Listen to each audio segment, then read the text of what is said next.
I'm Rachel Alday, and this is the Hospitality Break Room, a podcast full of nuggets and secret sauce, where every Monday we'll shed light on what we've learned from the countless mistakes we've made along our journey in the chaotic and rewarding world of vacation rentals. Hi, and welcome back to the Hospitality Break Room, where we are currently sitting in the Abode Break Room, as we always are during the podcast recordings. And today, I'm Rachel Alday, today and every day. And and today I have Michael Provenzano with me. He was on the podcast before, but since this is our second season, so I always remind everyone about this, but our first season was 10 episodes, and we were talking mostly from the idea that we were speaking to people in the vacation rental industry. So our second season, which is our second 10 episodes, is meant to be making sure that we're keeping the homeowners, like homeowners of second homes, like of vacation rentals, not just the ones we manage, but any of them. It's taking into account like if they were listening. And I know that probably there's just only a few people listening, but maybe one day a lot of people will listen. And so we're trying to think about homeowners this season. So Michael and I are going to talk about guest services and how we help guests, because I think our homeowners and homeowners in general don't always know what goes into guest services from the standpoint of a vacation rental property manager.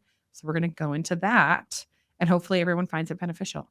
Yeah, absolutely. Okay. So Michael is the manager of our guest services department, and he has a team of 3 people working under him. 6.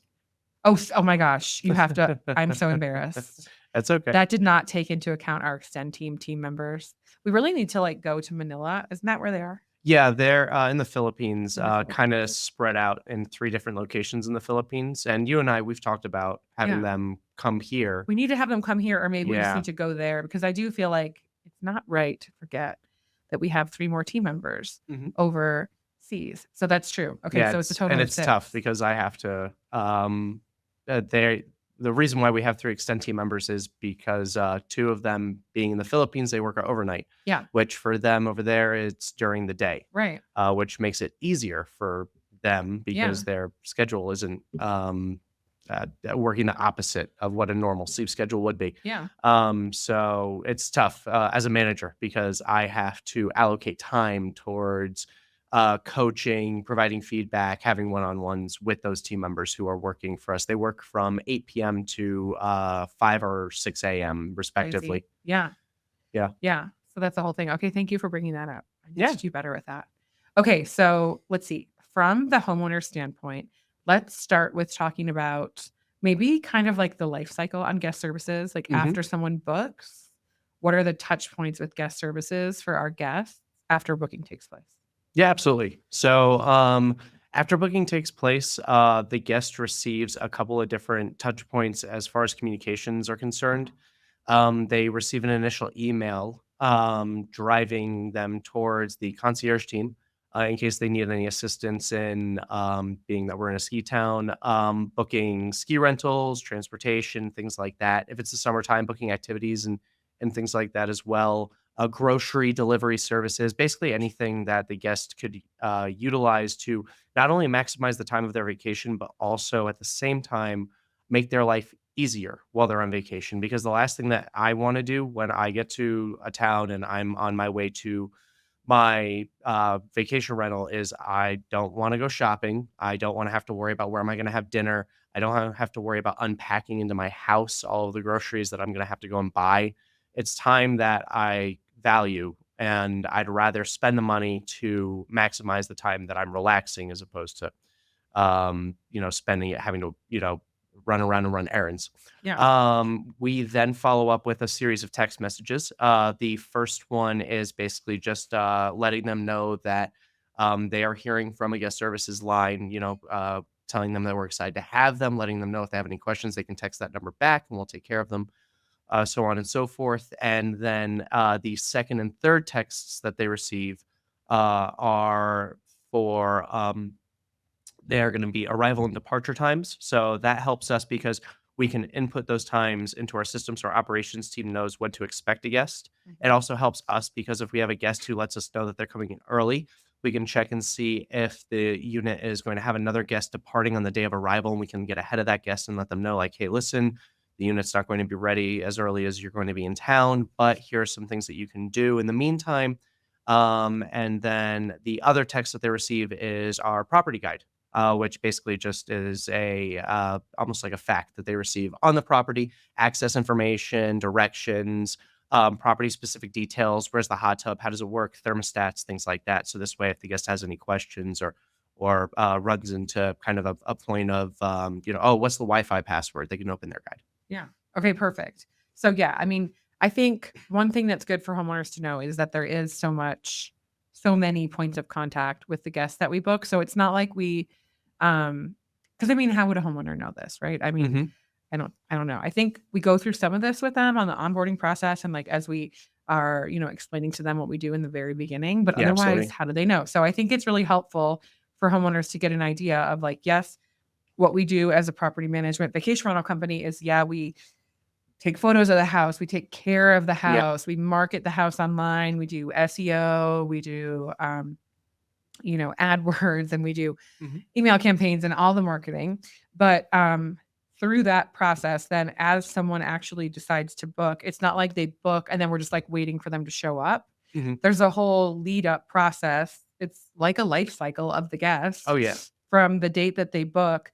There's a bunch of scheduled emails and text messages and basically ways to outreach to the guests. And some of it is actually our team that calls them, whether Yep. it's for concierge or to figure out um, like what their group consists of, because our sales team will call any guest that books online without talking to us. Those people get Mhm. calls from the sales team in order to confirm how many people are in the party, what kind of trip it is, all that kind of stuff. Like, is it bachelorette? Is it a big family? Whatever. And then our guest services team is reaching out to the guests to make sure, do they have a birthday? Is Yep. there like an anniversary that they're celebrating? Like, is there any kind of celebration so that we can start to help them prep for the trip and make sure it's like perfect?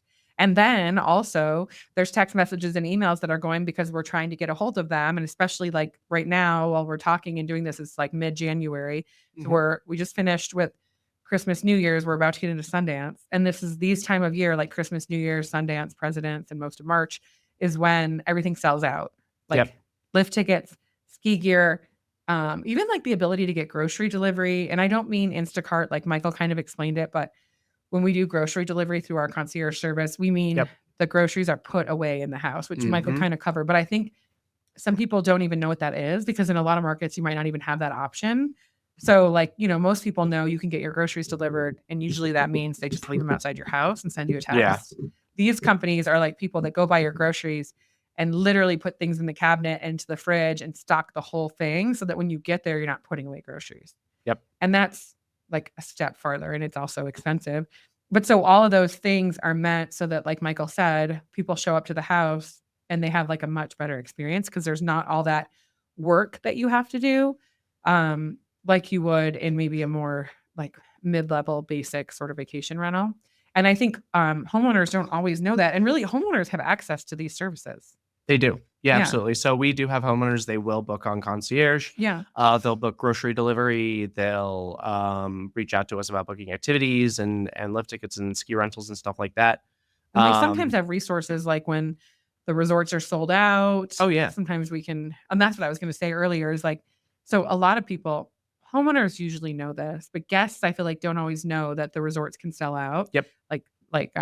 Ski lessons can become sold out, unavailable. Mhm. And certain other services, whether it's car service or grocery, sometimes if you're too late and it's a busy week, you call and they don't even have any more availability. And so we have a whole process that's sort of automated in our system, in our software to prompt these emails that go out months before an arrival. And a lot of people ignore it, but I'll it's, also send text yeah, messages out. So like yeah. early in December when Deer Valley announced that they were getting close to selling out, Mhm. I sent out a text blast to all of our guests staying with us over the holidays. Um, Basically I worked alongside marketing to assemble the verbiage, if you will, and then went ahead and I texted all of our guests, and it's super important. And a lot of hotels do it, and a lot of Yeah. vacation rental companies do it because the last thing you want a guest to come into town and say is, "I can't get my lift And it tickets." happens every year. It does, And yeah. it's terrible because especially like if someone booked a ski in, ski out house, which is expensive. So yeah, I think that, people don't always watch for these emails and they don't always necessarily pay attention when they get Yeah. them. And then we do have people, let's say they booked a ski in, ski out house and maybe they can't get lift tickets to the resort where the house is. And so that can be enraging for people. So we are lucky because we've been in business for so long. We do have a good relationship with Deer Valley, and we have some contacts through our concierge team where sometimes if we need to, sometimes the person has to pay a little extra, but they'll be able to sometimes Yep. break through that barrier of sold out blocks and get in anyway. We had last season, we had one avenue, one basically roundabout way of getting lift tickets when they were and basically beating a sellout. Mhm. This year we had two. Oh, good. Okay. I didn't even So realize. yeah, we Ski Butlers. yes. So we're partnered with Ski Butlers, who are amazing. Yes. And we work very, very closely with them. So close actually that their office is, I think, about 20 feet Yeah, from you're our right. office. Yeah. So they'll pop into our office all the time, checking with the concierges. We'll also pop in over there and talk to them. And they were able to, if somebody booked Ski Butlers during the high holidays this past season, this current season rather, then they were able to also get lift tickets. Yeah. So that was a opportunity that we Yeah. had as well. Well, so Ski Butlers got purchased by, I forget the name of the company. Do you remember? They're owned by Altera now. Yeah, Altera. So now Altera owns Deer Valley and some other resorts. Yep. And so I would say if anyone's listening and you're a vacation rental person and you are in a ski market where you have an Altera or like Icon Pass access, and then you probably have Ski Butlers because I believe that Ski Butlers is almost everywhere that Altera is or like where the Icon Yeah. Pass is. And so that's something to look at because I do think we've worked with Ski Butlers for a long time. Ski Butlers has been amazing and they're really cool. And this is like another thing for homeowners to know too is, Yep. with our guests, we try to book ski gear delivery for most of the guests. So that's different because a lot of people just think about doing ski gear rentals, which is like where you go to the mountain, you wait in line, you go in the shop, and you try on your stuff in a shop. And Ski Butlers is one of the few companies where you do all your information online. You like fill out the form about your height, weight, ski ability, yada, yada, for everyone in your party that's going to ski. And then they come to your house and they bring the boots and the ski options and they bring multiple options and they fit you at your house like the night before. So if you get in at like 4 p.m. on a Sunday and you're going to ski on Monday, they can come to your house at like 6 and get your whole family fitted and have all your gear there. So in the morning you just take off and you don't have to stop. And that is like amazing. It's huge. Yeah. Yeah. And the fact that they'll meet you on the mountain too. So like another Yeah, thing. that's my favorite. Yeah. So if you are skiing a Altera mountain with Ski Butlers access, Ski Butlers can actually meet you on the mountain. You don't even have to ride down to the base area. They'll come straight to you. For other mountains within the same market, they'll meet you at the base. So basically you just have to ski down your run. But I mean, even with that, you don't have to Yeah. go back to a shop. Yeah, no, they'll meet you Yeah. at the mountain. So Mhm. because when you rent boots, like I haven't rented boots in a long time, but when I used to, I'm like a total sore boots person. Yeah. And I would always be like so uncomfortable. And so Ski Butlers, if you're like whining and your feet are hurting or they're too cold or whatever, they will come meet you at the resort and bring Yep. you different boots. Like what? So it is a little more expensive, but it's like completely worth it. And if you have kids, they're definitely going to whine about their ski boots. Like Ski Butlers will meet you. And so this basically just turned into a whole commercial for Ski Butlers. You're welcome, Ski Butlers. Also, you can sponsor us. Helen will reach out to you. But also, I really do think like it's really good for homeowners and vacation rental company people to know Oh yeah. we're all looking for like really good resources. And I did not mean for our conversation to go this way, but seriously, Ski Butlers has been amazing, like an amazing partner for us for years. And I feel like if you're in a market where they are, you should at least look at them. The pricing is good. They're awesome to work with, like in a partnership. Yep. So yeah, I'll stop right there, but they're good. Well, it's great also for the owners, because at the same time there's a trend. There's a evidence of a trend that we're not talking about, because we talked about grocery delivery Yeah. and now we talked about Ski Butlers, and you're talking about a step further than what Instacart would Yeah. be, or Jan's, Yeah. or so on and so forth, where it's service, but it's an elevated level of service, where Yes. that company, that partner of ours, is taking it a step further and Yeah. going above and beyond just what normally would be Yes. expected of a service like that. Well, and like that's really different. I think I think what we do with our concierge service is different than most vacation rental companies.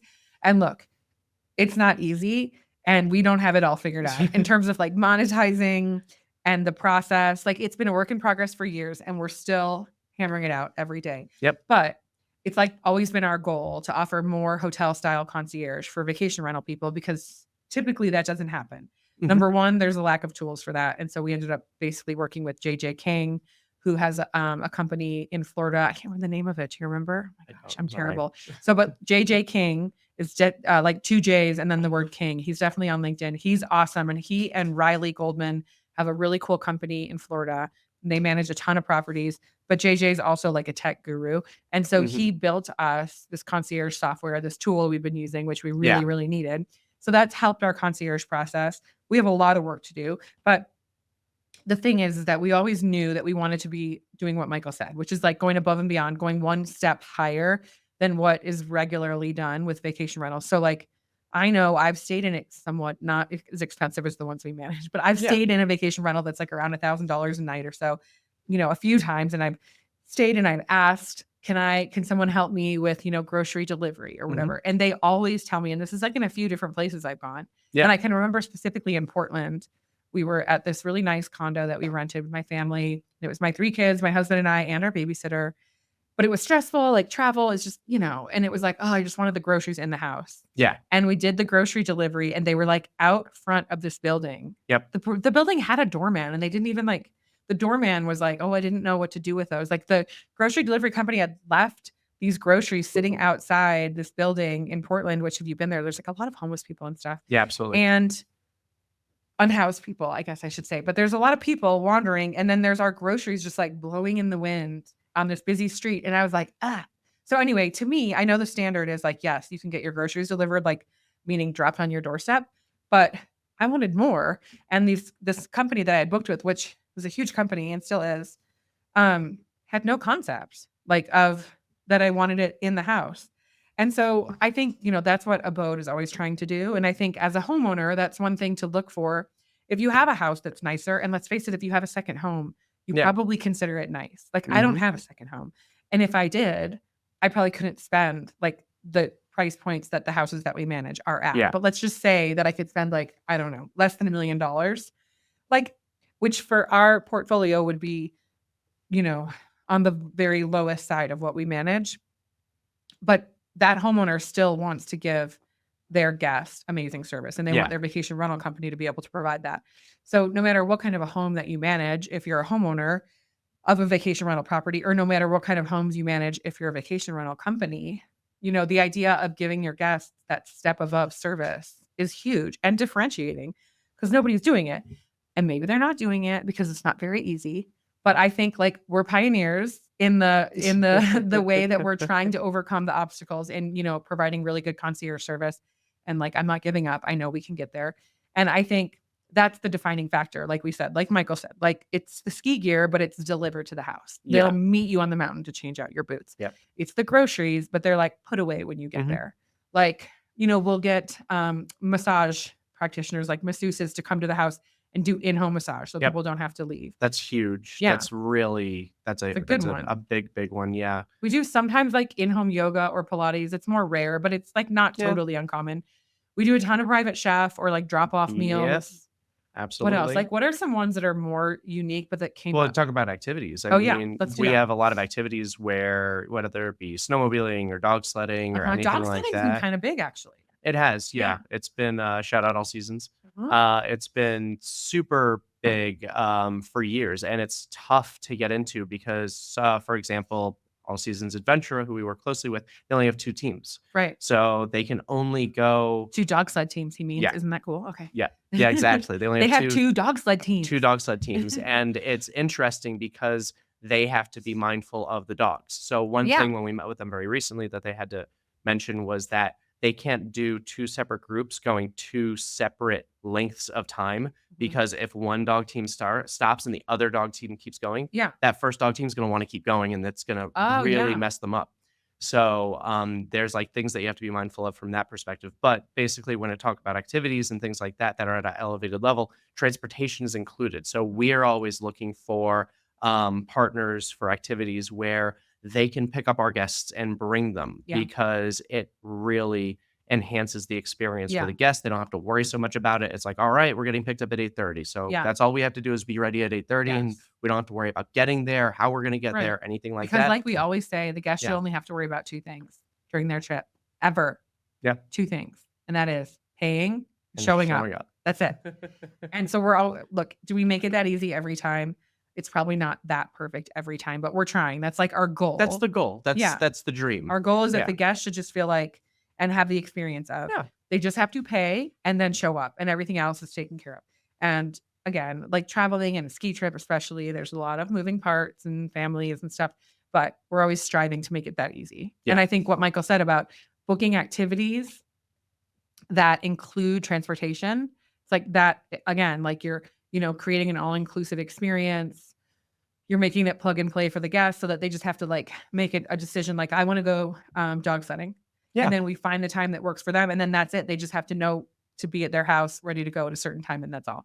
And I think like that's cool. Have we been doing anything where we're like packaging in like a meal? Have we done, I know like in the past we've done like a snowshoe to a yurt with like the yurt dinner. Have we done though? I guess the snow's been lightish this year. So I mean, there's still things that we do. I mean, Okay. so especially if you book an elongated experience, like let's use snowmobiling as an example. Yeah. If you're out for 6 hours snowmobiling, Yeah. you have to stop at some point and eat. yeah, You can't just go snowmobiling for 6 hours and starve. right. So You could, but that wouldn't be very fun. it wouldn't be. It would diminish the experience, and Yeah. at the same time, also I mean, basically, the guides are also they Yeah. have to eat too. Yeah. So with those elongated experiences, they definitely have that included Yeah. in the experience. And then, of course, you do have things like snowshoeing to a yurt, and then there's like hot chocolate or a meal Yeah. involved, things like that. I know that we have snowshoe experiences in Deer Valley where you can snowshoe to the restaurant that you plan on dining at, and they'll set that up Yeah. for you. So yeah, there's a huge scope of Right. experiences where What's like- dining is enveloped into it. What's like your favorite thing that got booked so far this year? Ooh. Anything like weird? I can tell stories if you can't think of anything, but I bet you No, can. I mean I have one in mind, but it was more so it was the rescue. It Oh. wasn't. Oh yeah, this is a good story. Tell the story. So this is going above and beyond. This Yes. is you don't leave a guest stranded. That's like this and story. that's like been my motto for close to a decade is we don't leave guests stranded. So we had international guests from abroad. They came into town. They rented 2 rental cars, and the rental car company foolishly gave them vehicles that were not particularly snow friendly. And wait, what Um, do you mean about that? Because this is like what blows my mind. So they were all-wheel drive vehicles, but the tires were not snow tires. They had like what is it called? Like bald tires. Yeah, they were This blows my mind. Yeah, borderline bald. Yeah. Because like I have to get new snow tires like Mhm. every other year because I have my kids driving around in my car. And so I always tell the guys that, if you live in a ski town or if you live like in a place with a lot of snow, usually you have to get winter tires and then Yep. regular tires, right? In case everyone doesn't know this. Mhm. And so especially if you're like driving your kids around or like, I have to drive often like to Jackson Hole and Sun Valley and back and forth. So I always get snow tires, but you have them check your treads. And so Yeah. if you have low treads, even like low treads, which Mhm. would not be bald, that would just mean low, like you can feel it immediately when you're driving. Oh, yeah. Even with all-wheel drive, you're gonna like slide all over. So Michael was telling me this guest was a big group. They rented a big house. They were in like a fancy neighborhood way up high and like winding road. And they had rented these 2 cars through their assistant that worked through like a private concierge. So not through our concierge, Yeah, it was through their travel agent. through their travel agent. Yeah. And they booked 2 cars to be rented through some company that delivered Mhm. them to the house. Yeah.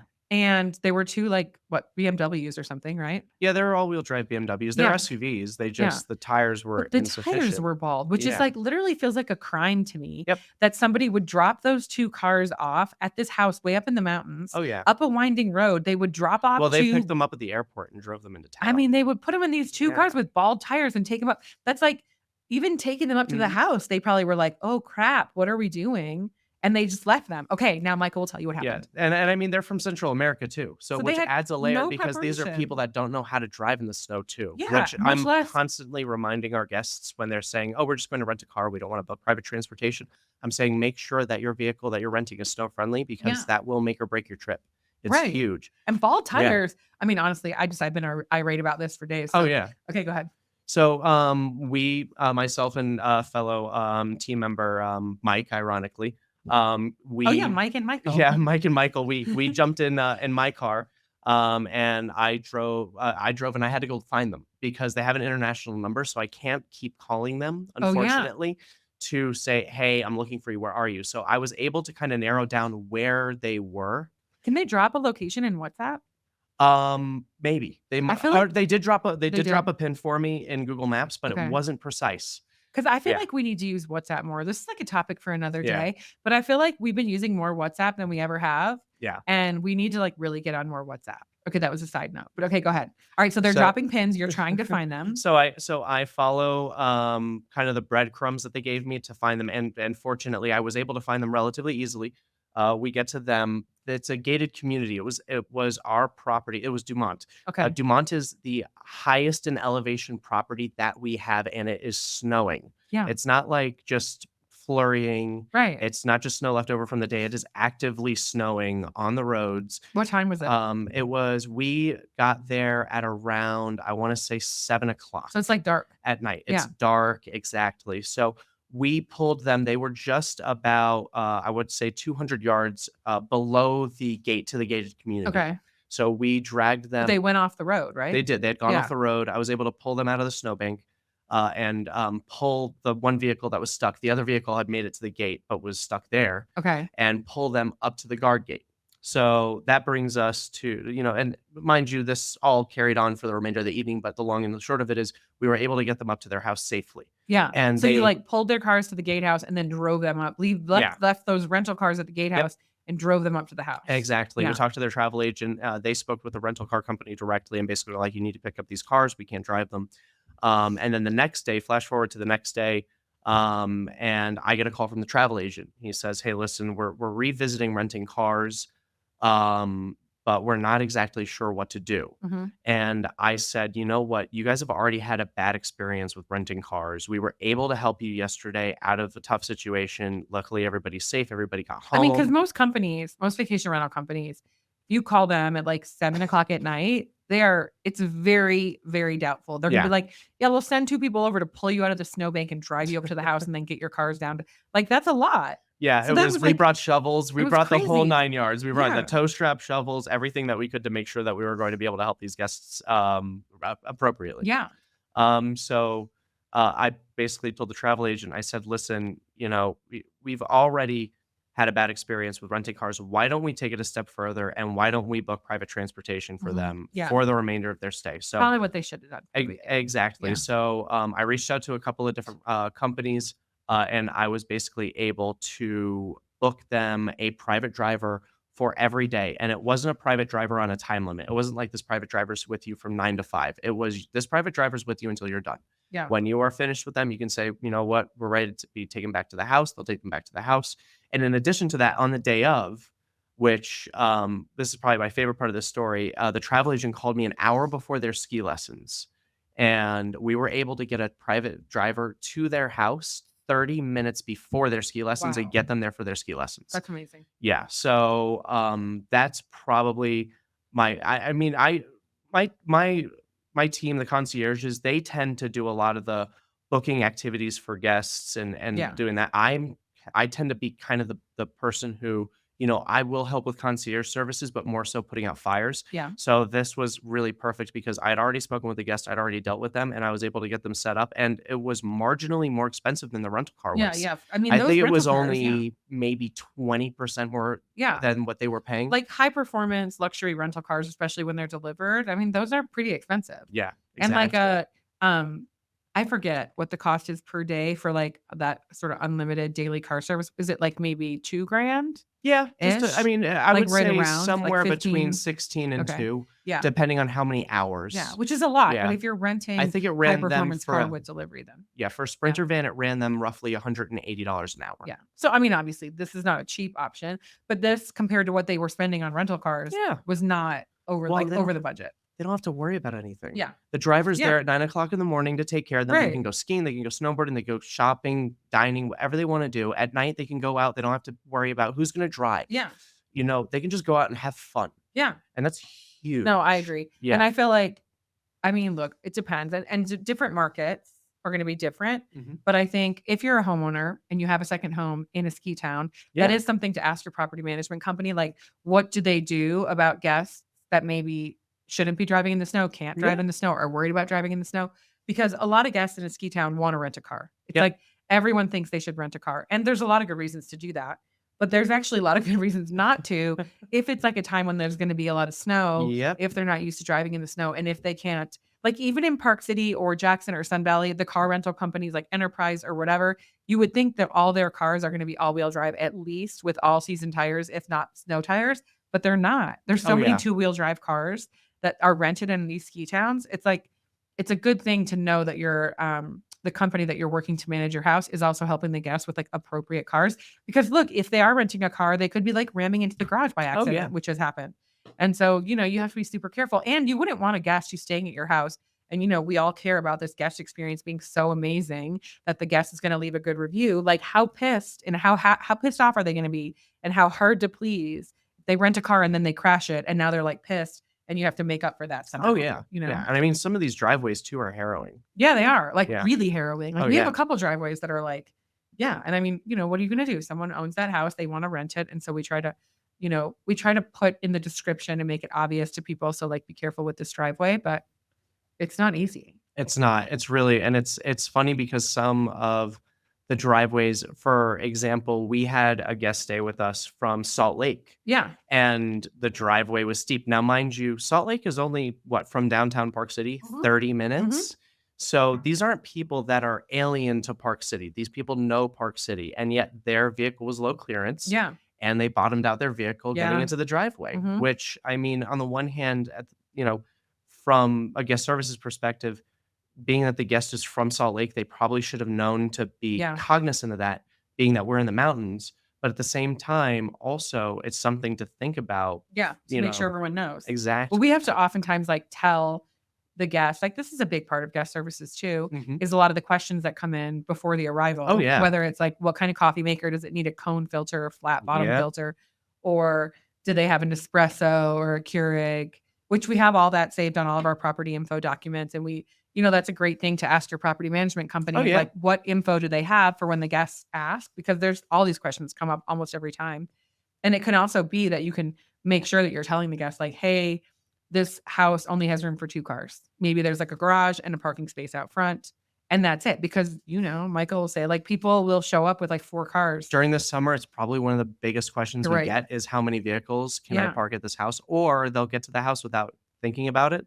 Mhm. And we are constantly, you have to kind of almost be a mind reader because you have to know what to tell the guest before they get to the house without them asking the question and Right. prompting you. Because they don't know what to ask. And I Yeah. mean, when you're juggling hundreds of guests, it becomes challenging and you can't hit everybody. So every once, I would say in the summer, especially, we get a lot of guests because they're coming in from Salt Lake. Mhm. Maybe it's like 3 or 4 couples. They have 4 cars and they're like, hey, listen, where can we park 2 of these? Yeah. And then we have to get creative. We have to come up with solutions for that, Yeah. whether it be a nearby parking lot that allows them to park there Mhm. overnight or parking passes that we have for Old Town where Yeah. we're able to kind of loophole it and give them the ability. I had to do it today. I had a guest with 2 vehicles. There was only space to park 1 vehicle at the home because it's a 2-bedroom condo. Okay. So it's a small condo. And I Yeah. mean, realistically, there's only 1 marked spot.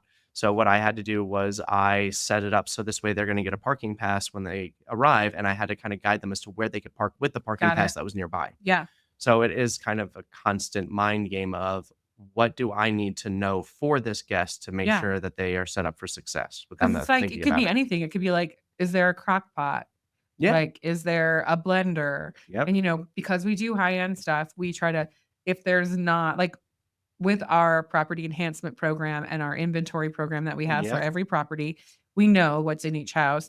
And every house should have a blender and a crock pot. We really encourage that. And those are pretty cheap and easy to put in. I But like think it's standard at this required. point. Yeah. Yeah, it's standard at this point. And our property enhancement team works super close. I Yeah. mean, they communicate directly with the owners as Yeah. to like, listen, this house needs this. Yeah. This house needs that. And that I think is huge. And I mean, I think that the teams having that open line of dialogue with the owners Yeah. is so important. And I mean, even when it comes down to like guest issues. So I'll talk about a mistake I made last season. We had guests, they got to a home, they didn't like the home. The guests were particularly difficult. It was actually kind of humorous because they were in town during ski season, but they weren't here to ski. They were here to work. Okay. They were real estate agents who just wanted to work out of a house Yeah. and go on vacation. So they got to the home, they didn't like it, and we kind of had to scramble to move them to a different house. So, flash forward to I think it was maybe a week or two later, the owner was asking us, "Hey, what happened with this booking?" Oh, yeah. And I had to jump on the phone with the owner and give them a heads up as to, "Hey, listen, this is what happened." Yeah. And I actually apologized to the owner myself personally because those are the kind of things where you want to make sure you're telling the owner as it's happening, like, "Hey, Yeah. listen, we had this problem. This is what we had to do." Because at the end of the day, it's not just our revenue that's being Yeah. impacted, it's It's the theirs. yeah, Yeah, it's theirs totally. too. Yeah. Yeah. So that dialogue and that open line of communication between each department with the homeowner or the ones that, are critical to the guest experience and to the homeowner's revenue, I think that that's super, super important. And Yeah. it's something that I've really kind of taken to heart ever since Yeah. that Yeah, like, situation you happened. always wanna get to the homeowner or whoever, like, if someone's having Yeah. an issue, whether it's a guest or a homeowner, like, you wanna get there quicker than having to be like, "Okay, this is what happened a week ago," or whatever, and then they're gonna be like, "Why didn't you tell me quicker?" Yeah. Yeah, And I and mean, the owner was super understanding. They yeah, completely understood where I was coming from. And it wasn't like I just said, "Oh, we have a different house." It was like, "Listen, we're trying to fix this for you, but yeah, it's not gonna it was, I think, about 7 o'clock at night when all okay. of this was culminating. Once again, another 7 o'clock Yeah. scenario. So, we told them we could fix it was a blinds issue. Oh, yeah, yeah. Yeah, and we were like, "Listen, we can install blinds because there were Mhm. blinds that weren't on, patio doors that basically Oh, they yeah. were worried were gonna inhibit them from sleeping, and that they were like, "This is not that doesn't work for us." They Yes, like, basically some people want, yeah, like, blackout kind of blinds, like, in the exactly. bedrooms, and it's not Yeah, we don't require that. yes, Maybe one day we will, I don't know, but so basically, we did everything that we could to try to keep that guest in that house, but unfortunately, they just weren't having it. yeah, So, another 7 o'clock scenario, 3 of us had to go to a new house, check it, make sure it was perfect, and then help the guests with their move. bags.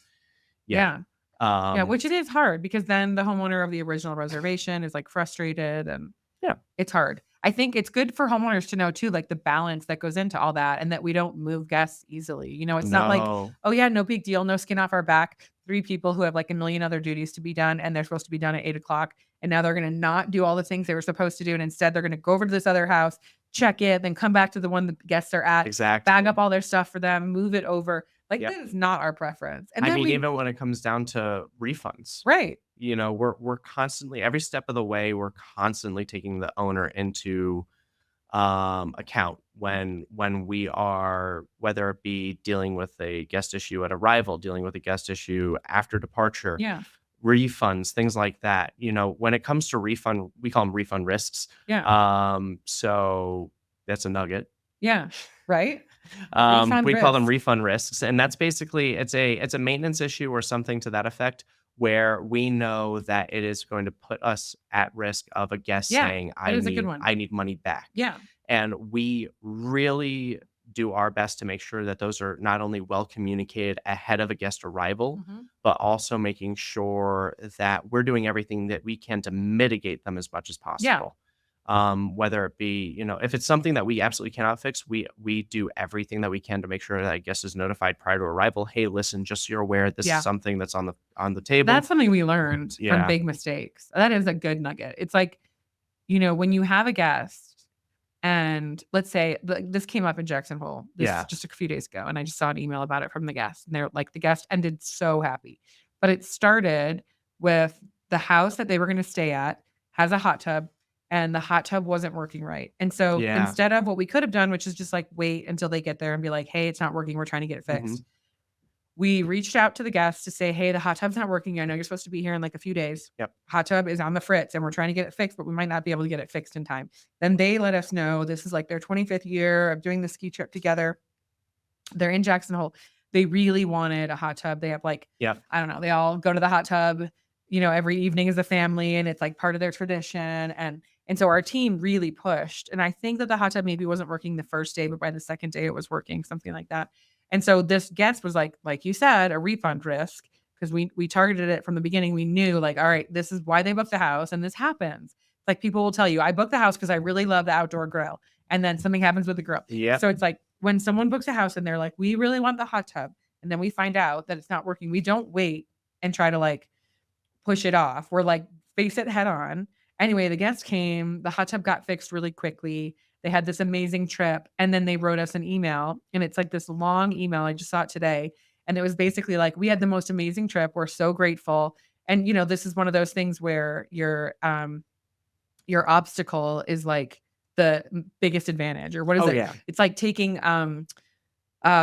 it's not an adversary. What's the right word? It's like taking a bad situation and then you're turning it into like an even more positive review. Oh yeah. So there's like a bad thing that happened. We handled it correctly. We went above and beyond with the guests. They left and they then wrote like a super long review about how amazing then how much they loved the Abode team in Jackson Hole.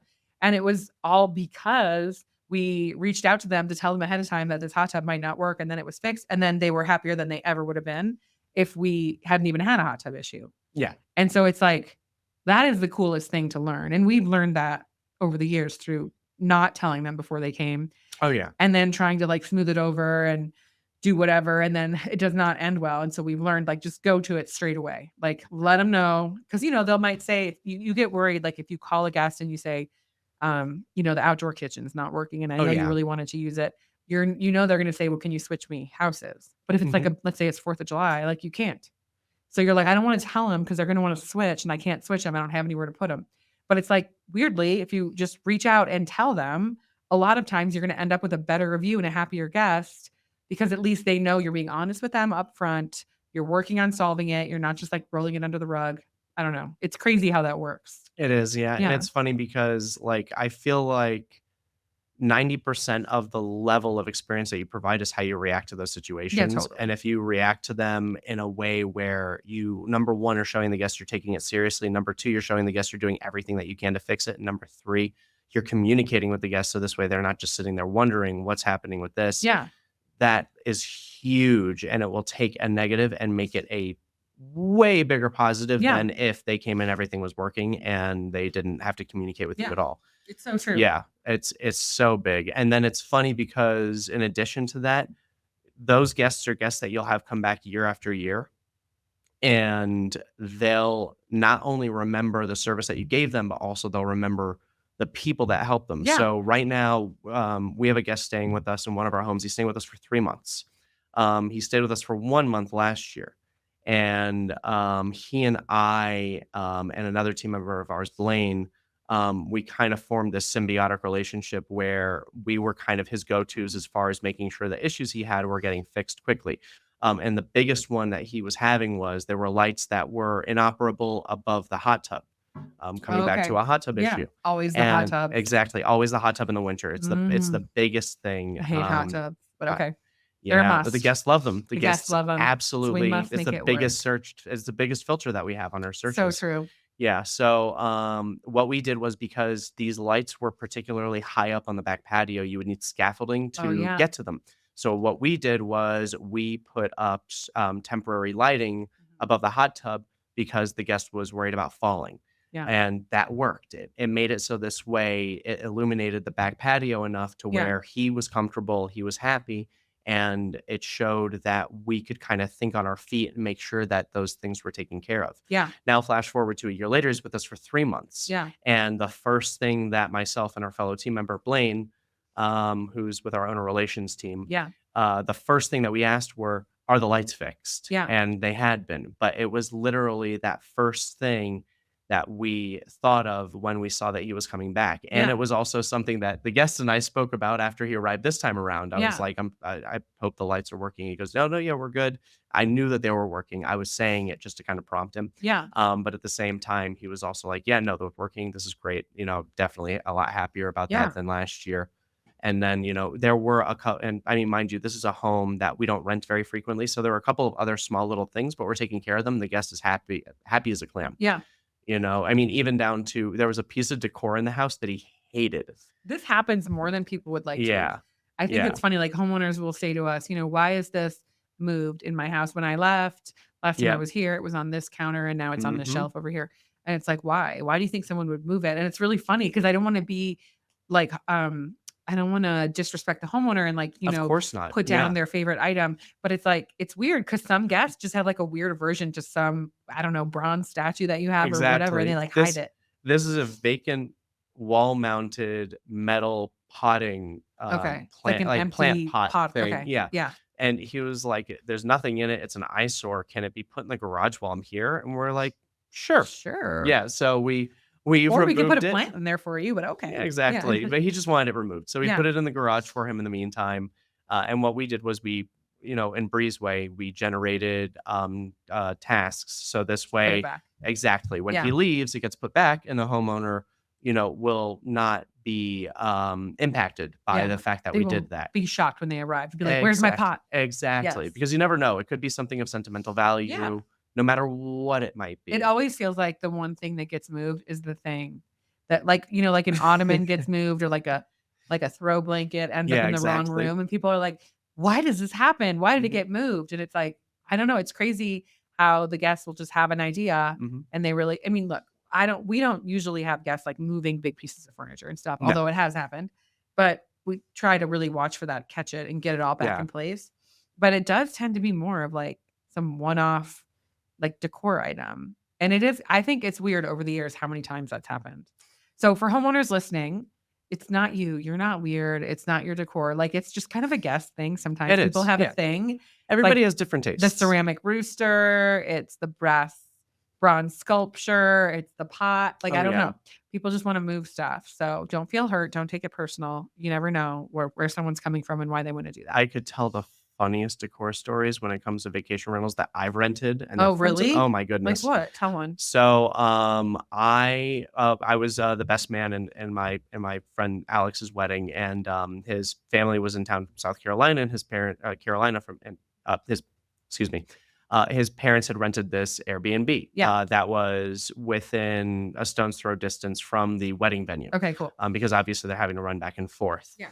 When I tell you this house was filled to the brim to where frames were put next to each other, immediately next to each other. Oh God. They were framed pictures of Jesus Christ in front of the American flag, and Whoa. all these like super crazy patriotic um uh Cool, like, maybe in a small pictures. dose, but, like, maybe Exactly. too If it had been like much. one or two pictures, Almost like a yeah. sitcom, like, I'm trying to remember the one sitcom Yeah. with the guy, I can't remember the name of it, but I'm picturing, Oh yeah, like okay. just like eagles and American flags Yeah, and maybe like a wolf howling in the and moon. Jesus. And I'm a Christian, so like for me, Yeah, mind you, I'm trying not to judge because I grew up in a Catholic family and it's very reminiscent of my upbringing. But yeah, it was just to this kind of extent where the layering it was too much. it was it was kind of almost comical. Okay, so then what did Yeah. you do? We didn't do anything. We Oh, you didn't just know. left it? I mean, hey, listen, when it comes to Yeah, people's religious stuff, yeah, the last thing we wanted to do was touch any of that because it was obviously somebody's parents' house that they yeah, were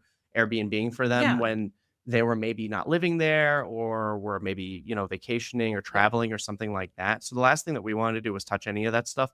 But it just It was, like, it funny every time it you walked in the it, living it room? was it was comedic every time we walked in, but at the same time also it was in a way, and I mean, this is something good for homeowners to know. You want your house to feel like a home for somebody else. Yeah, So for us, it was also kind of off-putting at the same time yeah, because as a guest, we were like, a little bit uncomfortable because there's all these pictures yeah. all over the place that we can't touch because, they're obviously probably sentimental to the homeowner. Well, I mean, there's plenty of homes that we've taken on into the portfolio over the Mhm. years that we have to declutter, Oh and it's, yeah. like, usually a joke. Like, I know there's been, like, a frog house, a house that had, like, a lot of frogs in it Yeah. when we took it on, and we had to, like, do a lot of work with, I think someone bought it, and it had all these, like, frog figurines Oh yeah. excessively all in the house, and so we had to, like, defrog it, and the homeowner was fine with it, Oh yeah. because it wasn't their stuff. But, like, or you take on a house, maybe kinda like you said, maybe it's, like, an older couple that owns it, they've had it for a long time, they Mhm. never rented it, and then they start renting it. And you know how it is in your own house, like, I do this Oh too. yeah. You kind of, like, don't notice your own clutter after a while because you just stared at it every day, and so you're like, you don't even see it. And so we'll go into a new house, and we'll have to, like, declutter. Yep. So that's a good thing as a homeowner, if homeowners are listening, like, you know, try to understand, like, when your vacation rental company is coming in and making recommendations about decluttering, Mhm. to me, like, it, of course, will feel so personal because it's, like, your personal stuff, We're but it's trying to protect you. yeah, I mean, I think a lot of Yeah. times it's the property management company, number 1, protecting, like, your favorite things, and number Yeah. 2, making it so that it will look really nice and clean and neat and tidy in pictures, and Mhm. that will help you get more rentals, and that will help guests leave a better review because it's more, like, universally likable, even for people that don't like frogs or roosters or Oh whatever the yeah. case may be. Yeah. Yeah, and I mean, we'll guide owners on like, as far as like decor items and things like that, things to be mindful of as far as breakage goes, Yeah. because I can tell you that, I mean, I think one of the most expensive items that I've had a guest break was a $4,000 end table that was made out of quartz. Uh-huh. But the thing is, it was a fragile piece of Yeah. artwork. It Yeah. wasn't just like something that you could, throw your phone on Right. recklessly without risking damaging it. Yeah. So we're constantly also trying to protect our owners Yeah. from placing things in the home where if a guest is not mindful of what they're doing, they might break it. Yeah. And It's a balancing act. exactly. We've all been Yeah. on vacation. Yeah. It's hard to be mindful, Yeah. you know? Well, people are relaxed. They're not in the zone of like, I Exactly. mean, most people that rent the houses that we manage, they have houses at least as nice because these are like expensive nightly rates. So Yeah. it generally works out okay. But, I always tell homeowners, I think I said this on a previous episode. I always tell a homeowner, like, if you have something in your house that you are absolutely attached to, whether it's because of the value or because of sentimental value, Oh, yeah. it's like, let's move it and let's put it in storage Yep. while the house is rented because I don't want you, number one, like sitting around worrying about it. And number two, like, I don't want it to get ruined. So, we have had homeowners with like really expensive white dining chairs. Yep. Or, like I think I brought up in the other episode about like these like hand woven leather. It was like leather strips woven and they were from Italy, these chairs. It's like, Okay. let's move those out. Or if someone has like some people will have some of those area rugs that are like animal skins, Oh, yeah. but like really expensive ones. It's like, let's move that because those are really, they're super white sometimes and like they'll get ruined. And then I don't want the homeowner to be sad about it. If that's like their thing that they love, we can always put a cheaper throw rug Oh, there yeah. for the guests. And so I think that's something to look at too, is like to be able to talk to your vacation rental company and ask what their recommendations are. And also to be open and honest and transparent with them to tell them like, hey, I love this dining table and Yep. it's, from my great great grandmother. And I would just be crushed if anyone scratched it. It's like, let's move that puppy down to Yeah. the basement and lock it in the store and mechanical room. And let's put a different one while you're renting it because, you want to keep this table for your grandchildren. And we don't want anyone to, we don't want to put that pressure on a guest because they're not going to know the history behind it or whatever. Oh, absolutely. Yeah. Yeah. And I mean, when it comes to our homeowners, we kind of walk this gray area between treating them like family and treating them like a guest at the Yeah. same time. Totally. And I mean, we have a lot of homeowners where they'll ask for personal effects to be placed in an owner lockout, and we'll be very intimately familiar with what these items are Yeah. because we'll need to know to pull them out when the owner's coming into Yeah. town and then put them away when the owner leaves. Which we use Breezeway for. Oh, yeah. Breezeway makes that so easy. We love yeah. Breezeway. We're obsessed with Breezeway. And I don't know another tool that's out there for vacation rental companies that will allow you to have the kind of customized checklist for each house Yeah. and change your pre-arrival checklist for a homeowner versus for a guest so that like we know when a homeowner is coming that we, like Michael said, we have to pull out these specific items and have them out on the counter versus when a guest Oh, comes, yeah. we don't pull those out. And, Breezeway is like the thing that makes us able to do that. We used to have to operate off like a spreadsheet or like handwritten notes. And now we have this where it's automatically telling our team and it's like literally magic. Oh, yeah. Like, how did we serve? It's like before phones and after cell phones, you're like, Oh, we yeah. have a tool now. It's crazy. And it's funny because like it'll be it doesn't have to be like furniture or decor or things like that. It can come down to like food and liquor and Yeah. wine and stuff like that. People might have like homeowners sometimes have like a bar cart and Yep. they'll want us to bring out their stocked bar cart Oh, like yeah. for their stay, but obviously put it away in the locked closet for the guest. Yep. So we can do stuff like that. Like, They'll can have us go- come over like and sometimes it'll be as niche as, hey, listen, could you come by after we've already gotten into the house and help us with it and Yeah. we'll help you. And that's what it'll be like. And Yeah. we'll pull out bins of wine and liquor and things like that. And Mm-hmm. as we're pulling them out, the owner's in the house with us putting the things away. Yeah. And that's where that whole family dynamic Yeah. comes in, Yeah. where it's like they know us and they're familiar with us. And it's like we're chit chatting as we do it. And it's kind of Yeah. fun. No, it's a good opportunity for the team to get to know the homeowners. Oh, yeah. And it's also a good opportunity for the homeowner to like understand if you're a company that's able to provide customized service like that, that it's a really good way to show them like how custom and how hands-on you can be. Oh, you yeah. know? All right. Did we cover enough topics, do you think? I'm looking at this clock. We got a new clock that tells us how long we've been talking, which is really good because for all of these, how many we've been recording, Helen, for like weeks, months? What is it? Like what, 6, 4, 8?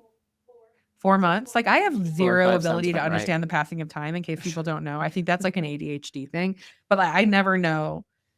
Like I'll ask people like, oh, how long have you been working for us? And they could say 4 years and I could think it was like 1, or they could say like, 2 years and I think it's 10. Like I just don't I have no ability The with passing concept of of time is It's a just problem. gone. Yeah. But anyway, we were really having an issue with that because we'd be recording and sometimes it would be like 30 minutes, but sometimes it would be like significantly over an hour. And then that's probably not ideal for people listening to podcasts. So we got this cool like clock that's like on the wall over here by Helen, and it shows us how many minutes have passed so that we don't like Tell go them into about the on-air Rachel. sign.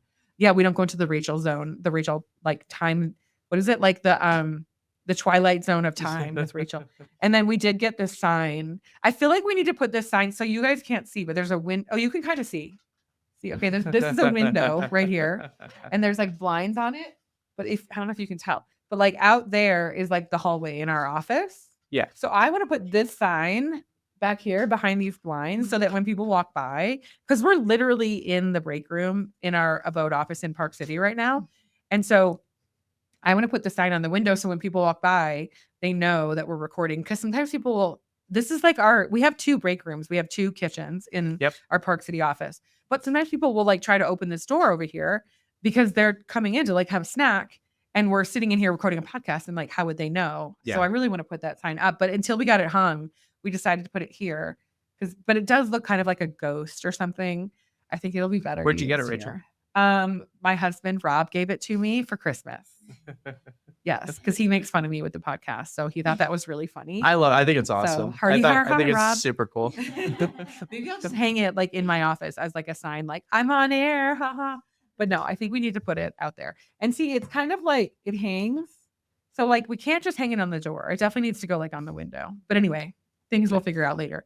All right. So to my mom and maybe Michael's dad and maybe like Helen's boyfriend who's listening.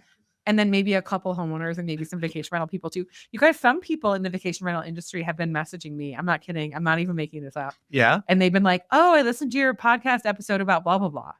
And I'm like, you did? Because I honestly don't feel like anyone ever listens because we really don't promote this yet. We will one day.